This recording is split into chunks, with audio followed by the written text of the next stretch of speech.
Hello and welcome to End of Life University podcast, where we share real talk about life and death. I'm your host, Dr. Karen Wyatt. So glad you're here with me today. This is episode number 308. And in just a moment, I'll be sharing an interview I did with my friend Francesca Arnoldy about a new book she has written called Map of Memory Lane. It's an illustrated children's book that's absolutely gorgeous. And we'll be talking all about the book and how it's a very gentle approach to the idea of loss and grief for children, and something that I think is much needed right now. So you'll hear all about the book, but also learn about Francesca's Kickstarter program she's running right now to help get the book in print. It's quite expensive to print a color illustrated book for children.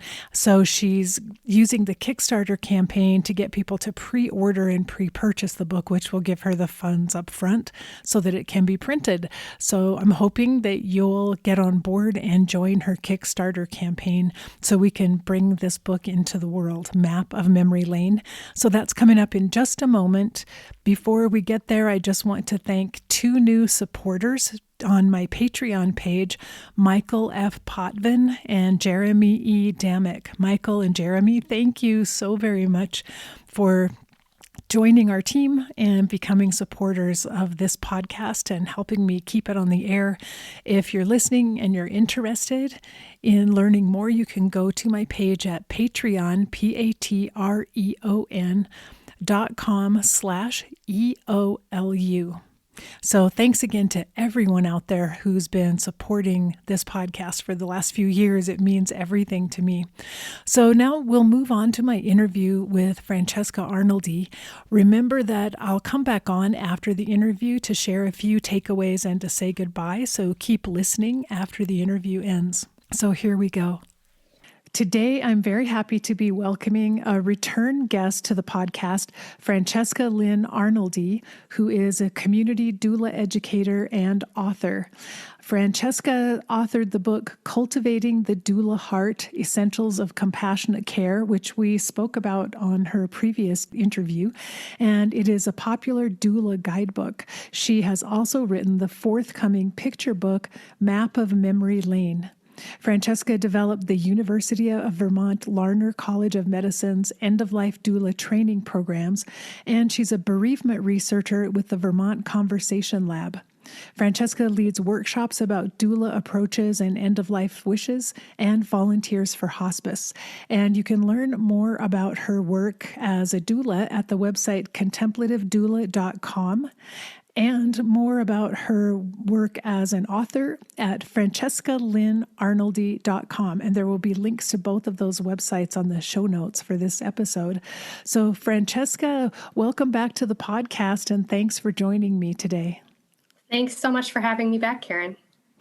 It's really nice to catch up with you again and hear how things have gone over the last couple of years. But I thought maybe for any listeners who didn't hear our previous interview and aren't familiar with your work, maybe you could just briefly cover your history a little bit and how you got interested in the first place in working with people at the end of life. Sure, I'd love to.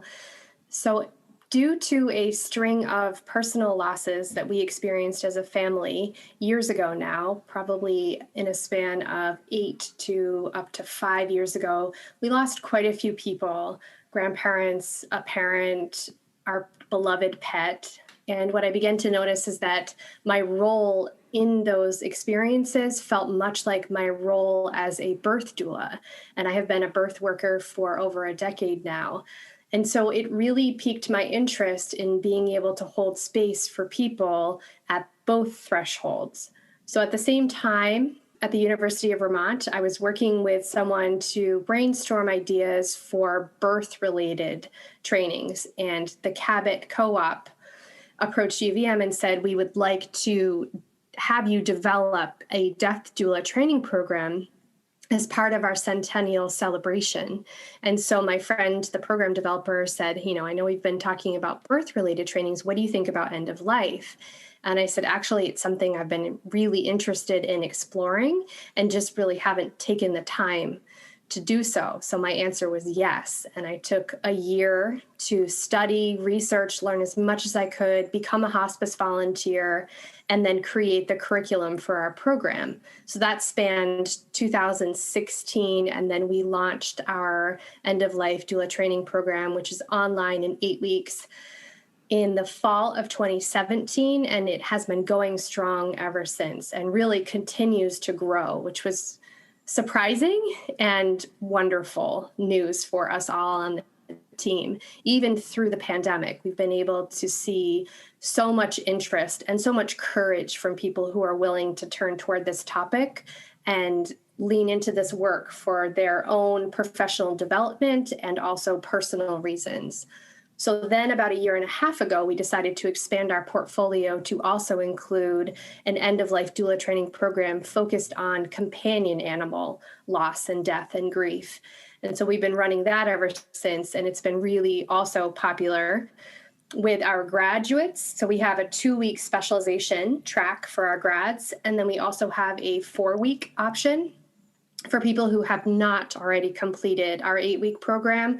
So they get 2 weeks of doula essentials, kind of a crash course, and then the 2-week specialization that's focused on pet loss and grief.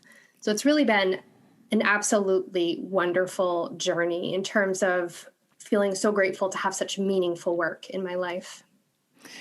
Well, it's interesting for me to hear how the training program at UVM has continued to evolve, adding in the pet grief component. But I love hearing your story and resonating with the fact that it really is our personal experience with grief and loss that calls many of us into this work. And I was just thinking how after this COVID year, there may be many more people who never thought they would have an interest in working around end-of-life issues who are suddenly waking up and discovering that that's what they would like to do on their next career path.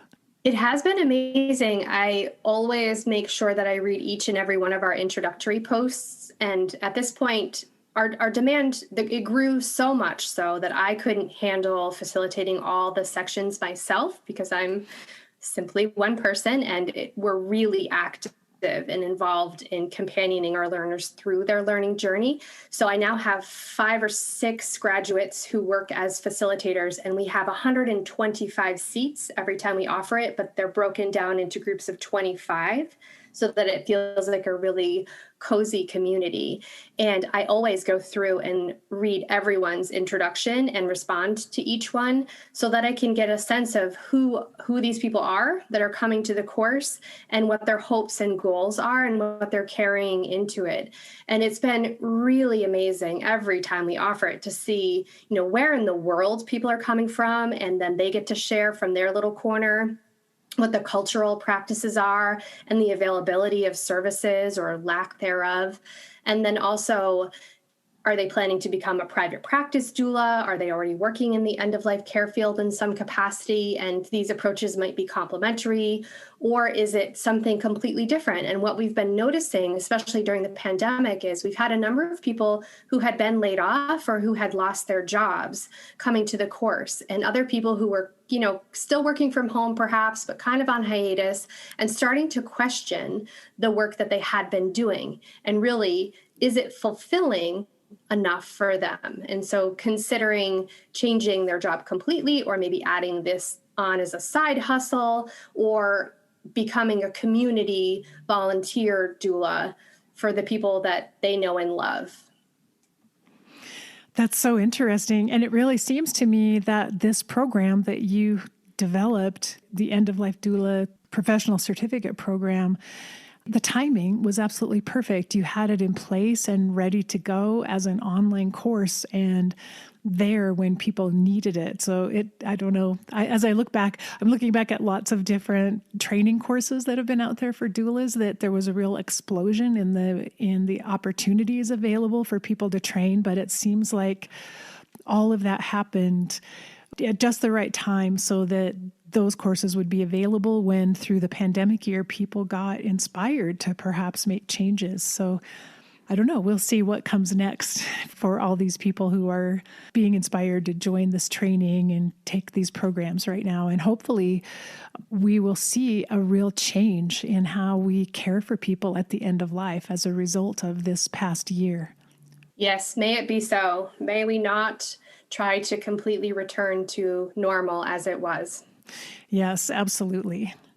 Well, one of the reasons I wanted to talk to you today is because I know during this past year you've been engaged in another project, which I'm really excited about, which is writing the book Map of Memory Lane, a book about grief for children. And so tell me what inspired you to write this book.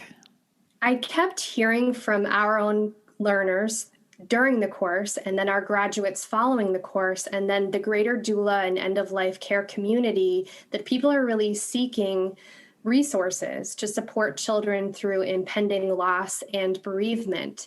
And there would often be an exchange of information and ideas. And I thought, I would really like to be a part of that effort. And I think it's so important that when we think about death education and death wellness, that we start early. And so that was the original inspiration for writing the book. My personal inspiration for writing the book is I asked my grandmother back when I was a young child. I'm not quite sure how old I was, old enough to remember it, but not old enough to have a filter yet. So I'm guessing I was maybe around 6 years old. And I remember it very clearly. We were standing at her kitchen sink and I was wiping dishes dry as she was washing them. And I think the light was hitting her face just right. And I was really starting to notice the wrinkles on her face and around her eyes and around her mouth. And I looked up and I said, "Grammy, are you going to die?" And my grandmother didn't skip a beat, and she giggled and laughed and threw her head back and said, "Well, yes, someday, but it's okay. I'm not scared. I've lived a really great life." And it was very comforting. I got a clear, honest answer, and she didn't go any further than I needed her to. She didn't overwhelm me with a lecture or details that I wasn't ready for, yet she answered me and alleviated my fear because she wasn't scared about it. So that really calmed my nerves, and that memory has stuck with us. And she has mentioned it a couple times throughout the years. And, lo and behold, she's nearing 90 and doing quite well. So she's still alive and can remember that moment we shared. Well, I love the idea through this book that it really is a gentle way to introduce young children to the concept that everything dies, everyone dies at some point, but beyond that, that we are able to live through our grief because of the memories that we create. And so it's such a comforting message, but it's a perfect message. It isn't a book necessarily that you would wait until there's a death in the family or of a pet and you need to pull the book out at that time to deal with it. It's really a teaching book for children, just exposing them to these ideas before they need to have this knowledge or before they're going to go through the experience. At least that's how I interpret it. That is my earnest hope, that parents, grandparents, teachers even will be able to incorporate this book as that gentle initial introduction to this topic of inevitable loss. And while as a activist and advocate of the death wellness movement, I think it's really important that we use language like death and dying and grief, and we're clear about that. I think with children and with this initial introduction, I didn't incorporate those words. I said, instead of my unfiltered question, I asked my grandmother, Lee, the character in the story, the child, asks Nana, "Will you live forever?" And then Nana begins to explain, "No, but I will be in your heart forever." And then they talk about how to travel to memory lane to visit these beautiful memories that they have created together. And so I feel like, I hope it will be that death wellness education, the opportunity that feels safe for both parents and, the adults, the librarians, the teachers, grief counselors, whoever the safe adults are, and it feels welcoming and affirming to the children, that it won't overwhelm them. And from there, they can have conversations, within that unit with those trusted adults together to navigate this broader topic. I was imagining back when my kids were very young and they had goldfish, and had we read your book in advance, they would have been prepared when the goldfish died. And I can picture just saying to them, remember, we read in the book that nothing lives forever and no one lives forever. So it was time for the goldfish to die. And they would have been, I think, emotionally prepared to hear that had they read that book in advance. So that's the beauty I see of it, is that you don't need to wait until something happens, until there's a death. You can read the book and revisit it multiple times as these questions arise for children. Yes, that healthy preparedness and that awareness ahead of time makes a world of difference when we can plant those seeds and then move from there. And your story reminds me of, in our life, I mentioned that a dog died. And this was when the kids were quite young. It was when we had just moved into our new home and we were building it. And our sweet Bella was able to move with us. And then her health began to improve even after we moved. And then she kind of plateaued for a little while. So we got this really nice span for only about a month, but we definitely enjoyed it. And then we saw that her health began to decline. And we had to say goodbye to her, and we buried her on our land. And it was an amazing experience of really allowing my children to show me what healthy grief can look like and how we navigated that together, because we each experienced that loss uniquely. For my husband, it had been his dog even prior to our relationship. They were a set. And for him, he needed time alone. He needed the physical activity of digging her grave and laying her to rest, and then a little bit of space and time to process that. One of my children needed a good cry, just a howling, bawling cry that was, loud and intense and really didn't last all that long. And my other child needed closeness and togetherness. And then the four of us, I believe, this was now 7 years ago, we had a little impromptu ceremony to say goodbye. And something we often do is utilize blessing stones. So we each gathered up a stone and we held it, and we took turns filling up our stone with stories and gratitude and messages for Bella, and then released the stone into her grave before we filled it back up with dirt. And that was a really important way for us to honor our loss and also honor the connection, the enduring memories that would provide us comfort in the days to come following this loss. And then when my husband went to go kind of have his own time and get some space, my kids and I laid back on a blanket right near Bella's grave, and we watched the clouds roll by, and we talked about her, and then we didn't talk about her, and then we talked about her, and then we didn't talk about her. And with children, they really show us that they dose their grief really beautifully. Sometimes they feel it and they allow themselves to fully feel it. And then other times they allow themselves to be completely distracted and not think about it and not feel it and kind of move on and do something else. And then they'll go back and revisit it. And I really thought, as I was witnessing this, that they had no frame of reference other than, because really we hadn't experienced much loss leading up to that. So it was very new, a new kind of journey. And we had read some books and maybe they had seen some stuff in shows, but really it was a very organic unfolding. And instead of adults, where we often feel like we ought to be acting in a certain way and we feel pressure and all the shoulds, should we be crying? Should we be holding it together? Should we be stoic? Should we be immersing ourselves in certain practices and taking certain steps and the right and wrong way to present our grief to the world? And kids don't have that.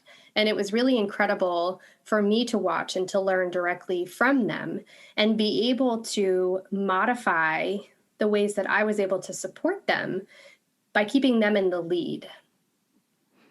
That's such a good point that children do grieve differently than adults. And I really think in previous decades, adults didn't acknowledge that children even felt grief, maybe because they didn't recognize what the children were experiencing as grief because it wasn't the same as what they were going through.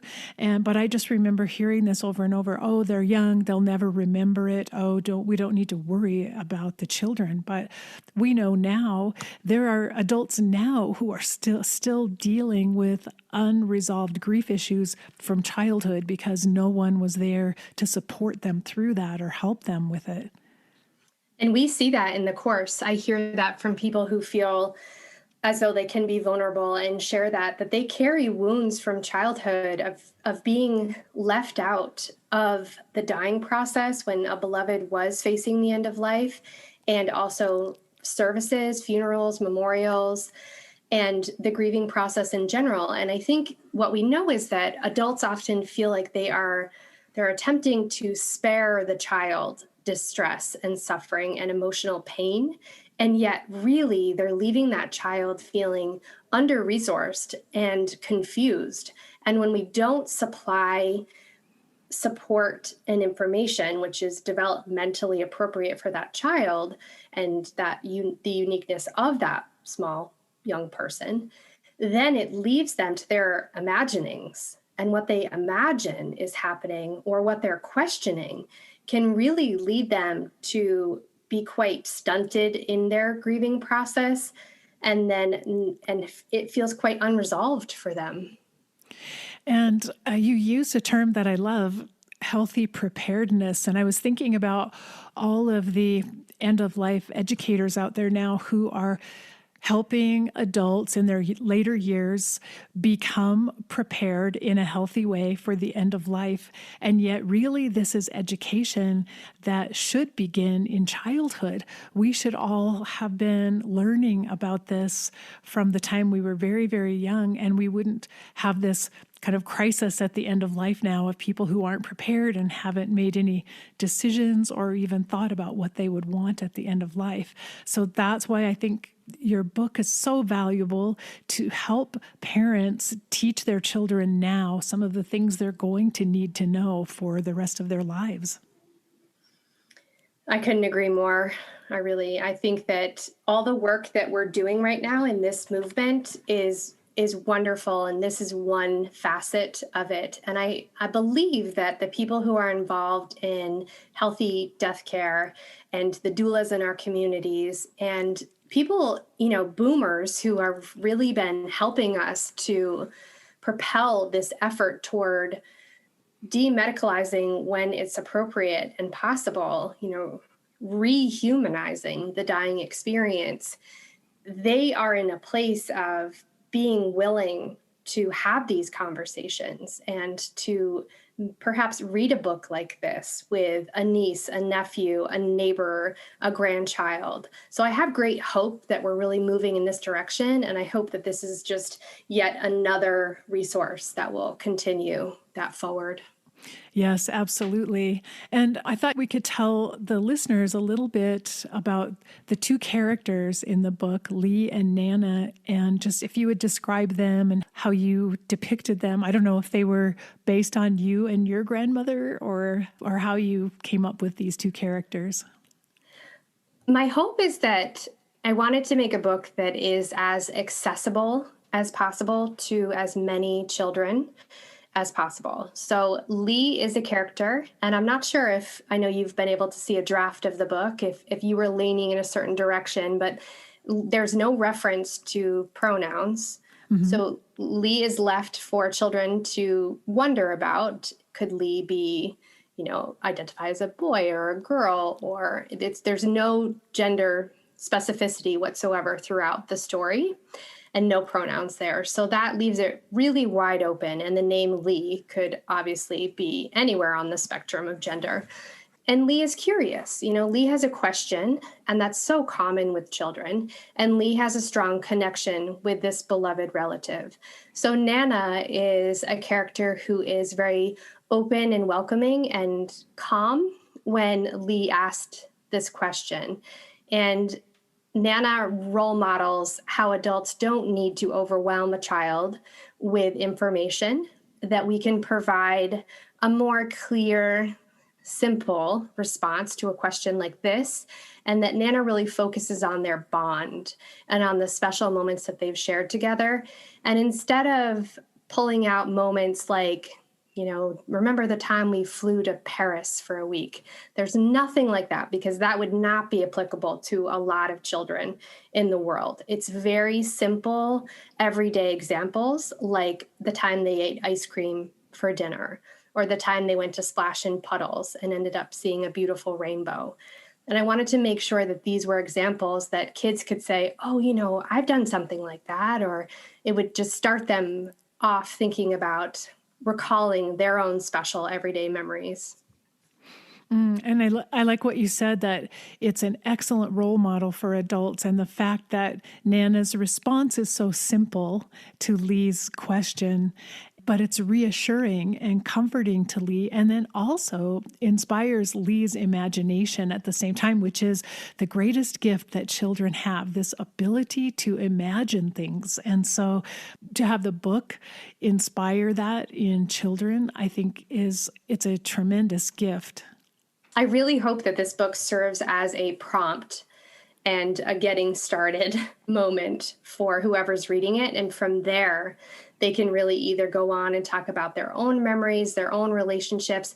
And another part about Nana and Nana's character that I put in there very intentionally is when Nana explains that sometimes she actually visits memory lane when she's missing someone, because kids don't always realize that even adults experience loss, and even adults feel sad about that loss. So this is a coping strategy that Nana has utilized, and that helps to also reinforce the comfort that it can bring to anyone at any age.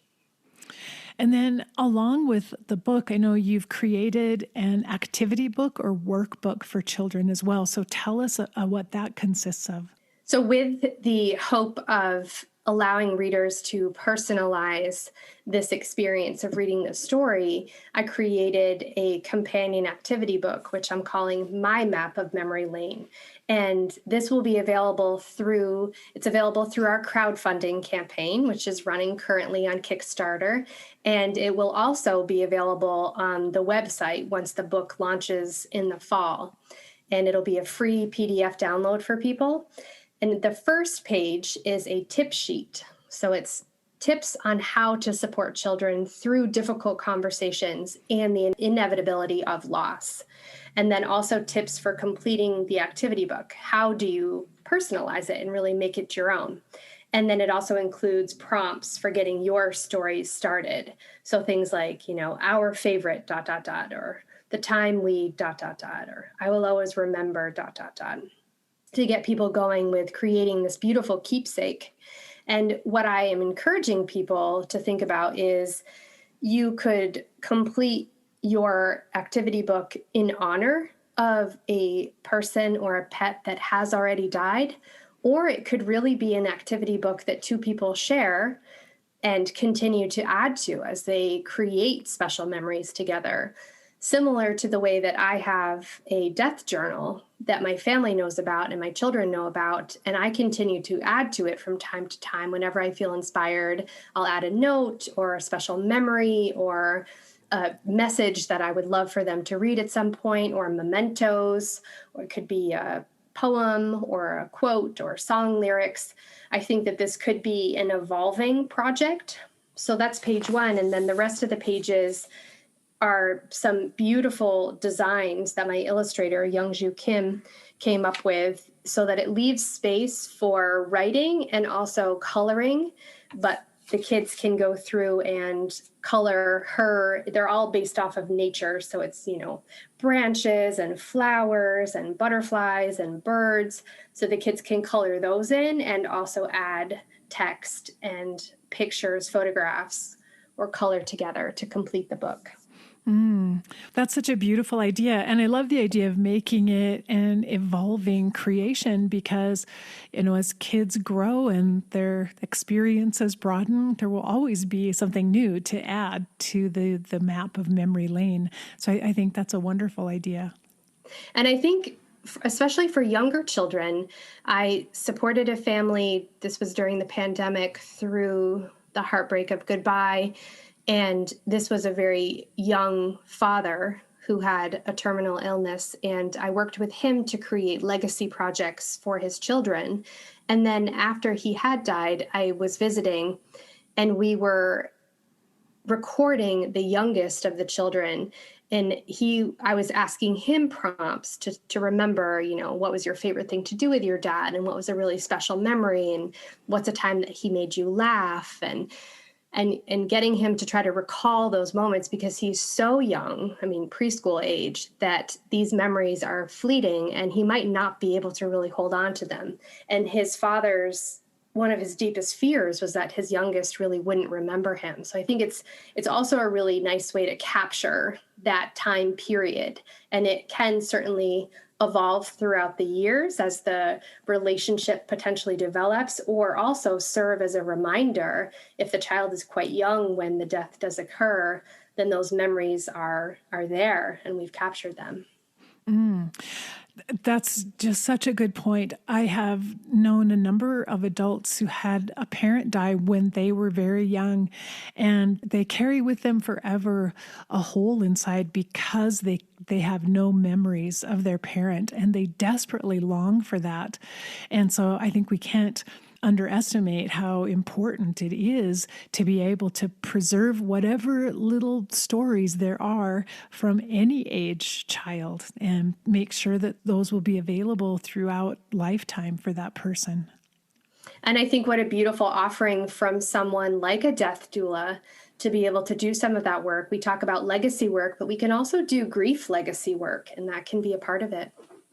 That's very true. And it could be a death doula who's the perfect person to work with children on this, particularly if the parents themselves are grieving and may not feel they're able to support their children through it. What a wonderful way for a doula to step up and offer assistance to that family.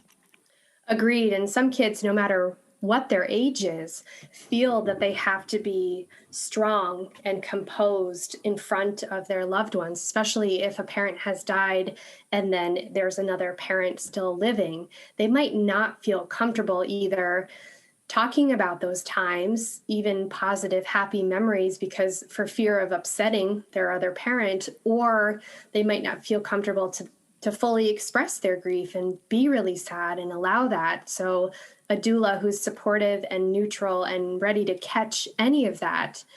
And it could be an aunt with a doula heart or the neighbor with a doula heart, whoever is willing to kind of step in and lean into that and create that space.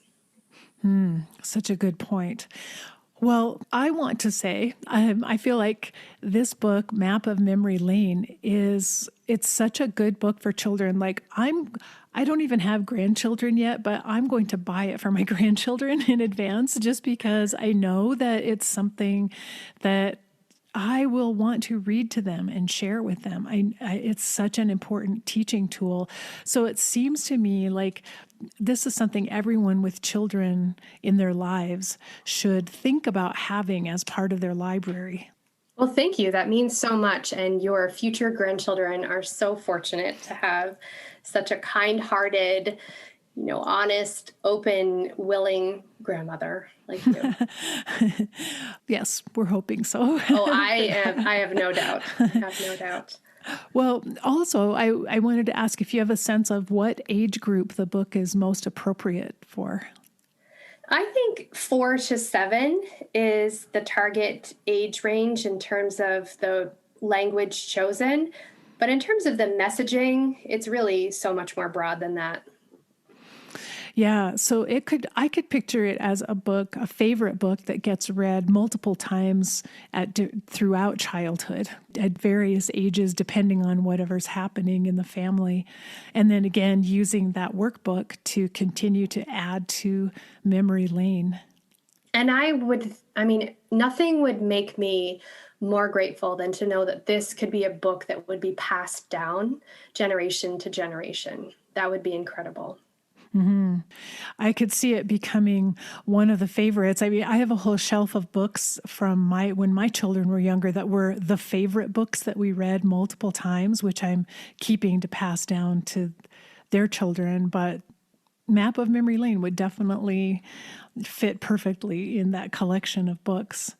I wanted to say I've had the privilege of seeing some of the illustrations, and they're amazing. And so while we're talking about the content of the book, I don't want to leave that out, because the illustrations are really perfect for the content. It's so beautiful, but with such a dreamlike quality to them. It's really lovely.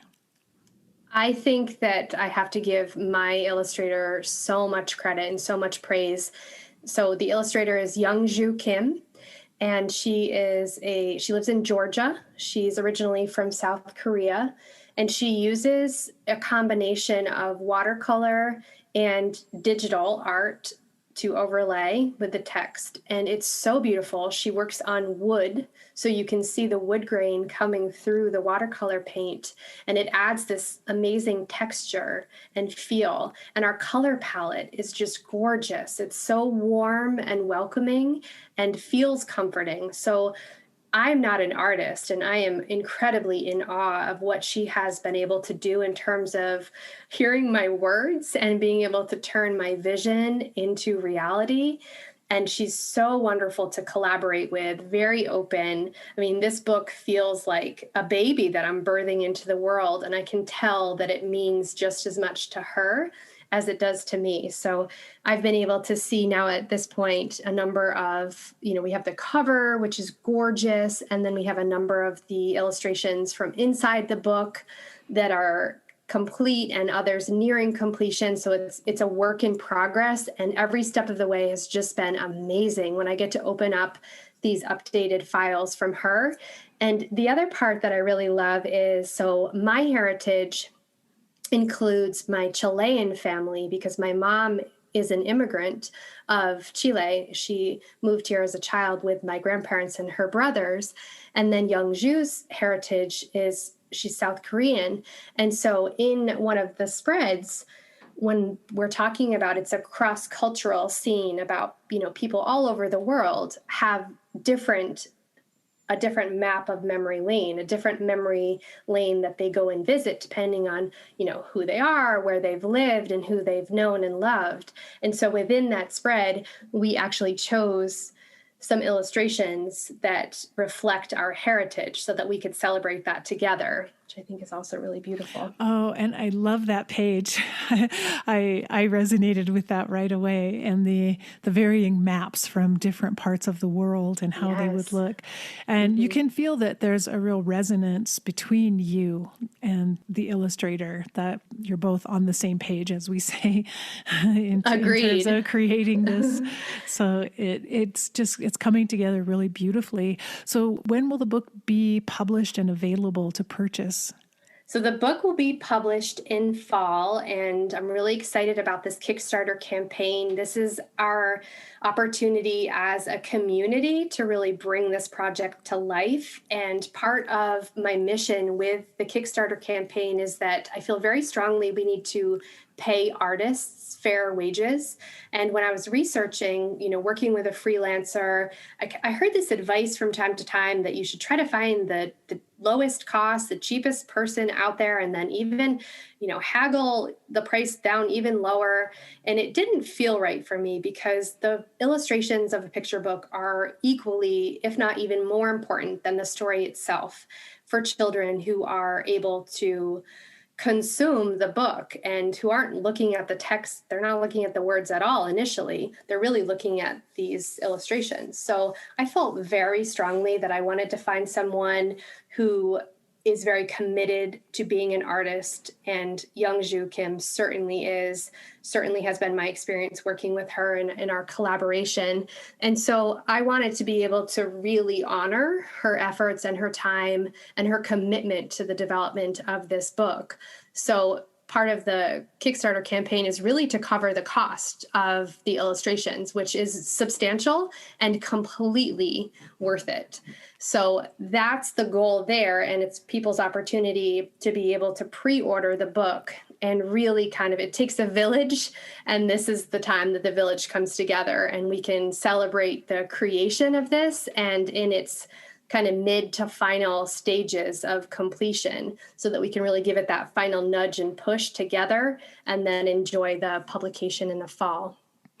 And interesting, as you say, it's not only paying the illustrator for this beautiful artwork, but also just printing an illustrated book for children is more expensive too. So it really does help if you have the Kickstarter money coming in just to get the book going and get it out there to the world. So Definitely. I think that's a great idea to get everyone engaged and becoming part of your project here too. That's a good feeling energetically to have people coming on board and wanting to support the book simply by ordering it in advance and paying for it so that the money's up front for you to cover it. Definitely. I think it's a venture and an effort that a lot of people seem excited to be a part of, which is so heartwarming. And you mentioned that through the Kickstarter program, there will also be an option to purchase books and donate them as one of the ways of offering support. And I think that's a great idea too. Yes. So for people who may not need copies themselves or who want to bump it up to that level, we have arranged for a donation package, which will include the activity book with the tip sheet and a number of copies of the book itself. And they can be sent to the hospice organization or library or school or hospital of the donor's choosing. And then the donor also will still receive the digital copy of the book as well as a thank you.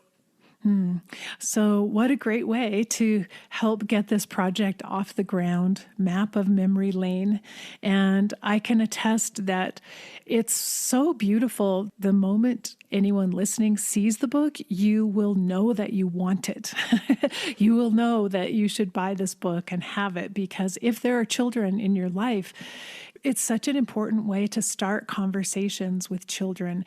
And when we wait for opportunities to come up in life itself, I mean, that's another good way to discuss death and dying and grief, like when a pet dies, as both of us experienced with our children, or you find a dead bird in the yard. Those are great opportunities to discuss it. But this book allows a way to talk about it in advance, to very gently open the subject in advance.